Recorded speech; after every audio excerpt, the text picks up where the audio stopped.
Welcome, Gemma. Thanks very much for agreeing to speak to us here at ICVA today. We're really pleased to have you along for International Women's Day 2021. Could you please tell me a little bit about who you are and what it is you do? Well, I am basically the Managing Director of the North Wales Women's Centre, which is a centre that supports women around all sorts of issues, anything and everything really. And we support women across the whole of North Wales. And as part of that, we have a particular role with a service called the Women's Pathfinder, which is a diversion service supporting women who are at risk of offending or those who have offended across the whole of North Wales. Okay, fantastic. And how long have you been in that role for? I am in my 21st year. Congratulations. That's fantastic. Yes. Yes. So, a long time MD of the women's sector in North Wales. Fantastic. So could you tell me a bit about what the Pathfinder Scheme does for the women that are referred into it, or are they able to self-refer, or are they referred into? Yeah, it's quite broad actually, which is great. Initially, it was targeted at women who were received into custody, and those women were offered an alternative to being charged, and they had to sign up for support to help them address the issues that had brought them to custody, basically. But women can self-refer outside of custody as well, and we also get referrals through probation and prison leavers and so on. But it is targeted mainly at women who are received into custody. Okay, fantastic. And what sort of support does the Women's Pathfinder Scheme offer? It's very tailored to the needs of the woman, and we work with them very much to help them to address the issues. The idea is really to empower them and enable them rather than to do for them. And we find that most women are very keen to address that. Mostly people are upset and embarrassed that they got to the place they got to, so they are keen to work with us and help, address the multitude of things that are behind what caused them to offend. Okay, brilliant, thank you. And why was the scheme set up in the first instance, do you think?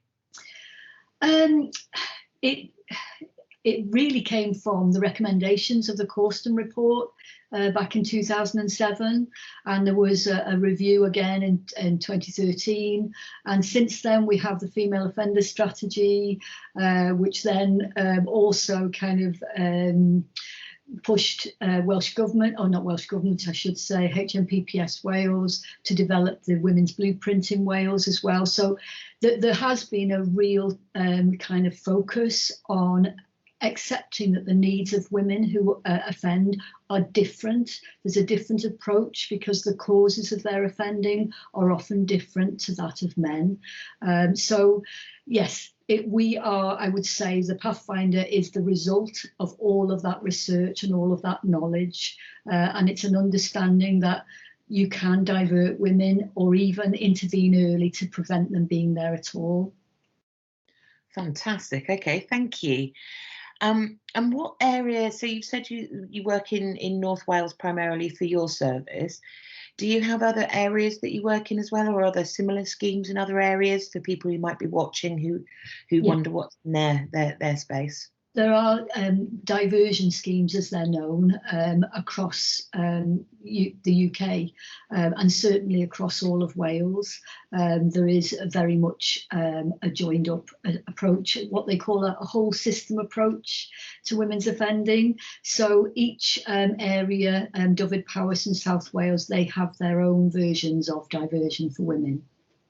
Okay, so it's really worth for anyone watching to kind of have a Google about a diversion scheme for women in their area, because hopefully they might be able to, to tap into what that is. And what does the Pathfinder want to achieve? What's your end goal? Ultimately, to reduce the numbers of women who end up in custody.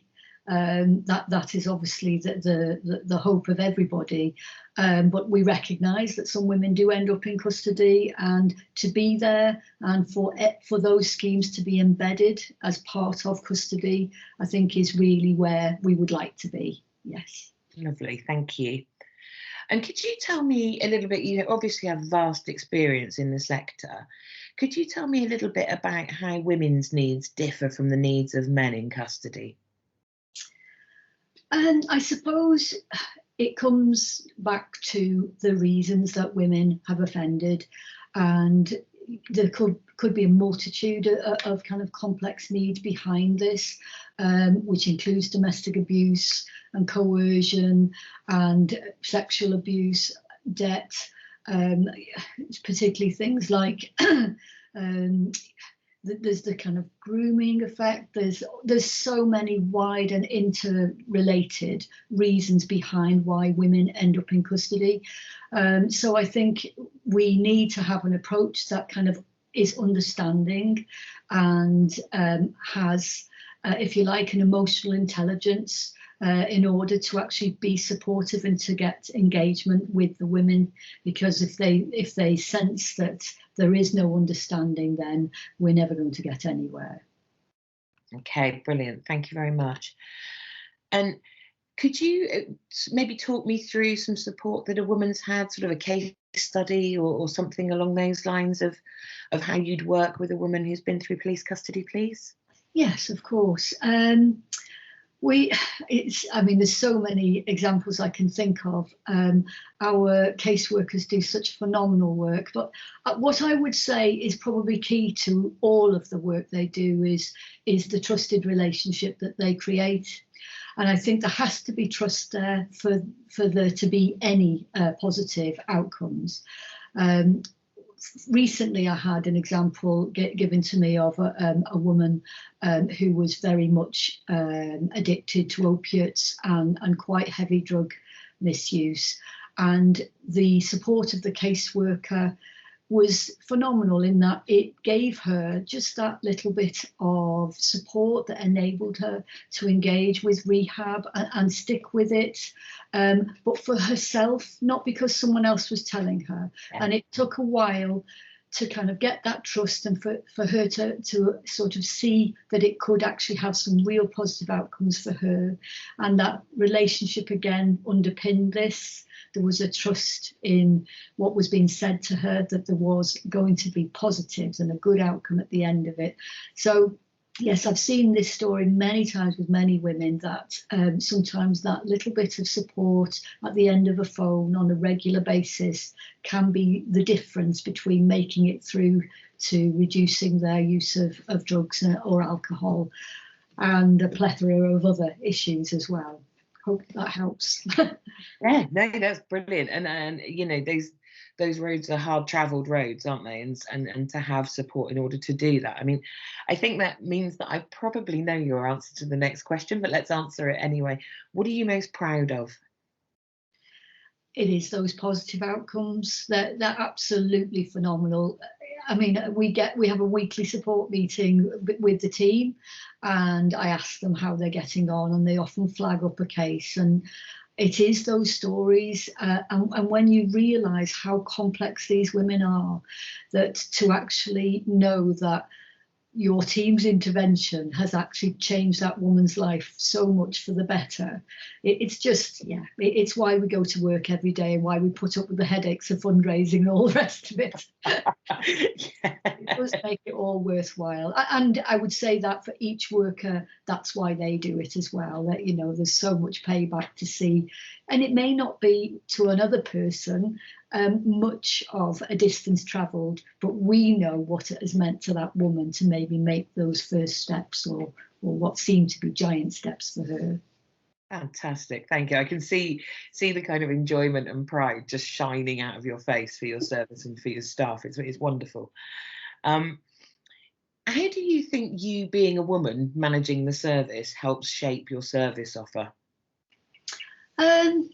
Well, the North Wales Women's Centre was set up for the purpose of a for women by women service, because we kind of recognise that not all women, but some women really do need a women-only space, and they don't feel safe unless they are in that type of space. And I would say it's our number one feedback message that we get when we ask for feedback, that women do say, I feel safe. And I like the fact that I have a woman support worker who understands me. And that's not to say that I'm sure that there's lots of men who would be wonderfully supportive as well, but it's what women tell us that they want and they need. So for that reason, we feel that we can help them in that way. Okay, fantastic. Thank you very much. And what would you say that your hopes were for the future of services for women in police custody specifically? I would hope that these projects become mainstreamed and not just pilot ideas, because I think we already, after, I can't remember now how many years we've been doing it, we've certainly been working about 10 years with women offenders, but with the diversion schemes around about 5-6 years. We know they work. And they really do reduce the numbers of women going back into custody. So we just want to be sure that this actually becomes mainstream, and that it's not ever questioned, that it's something now that really should be just mainstreamed. Yeah. Okay, lovely. Thank you very much. And if we wanted to find out more information about your scheme or other schemes along those lines, do you think hit Google, or is there something a little bit more specific? I mean, you can look at our website, which is www.northwaleswomencentre.co.uk.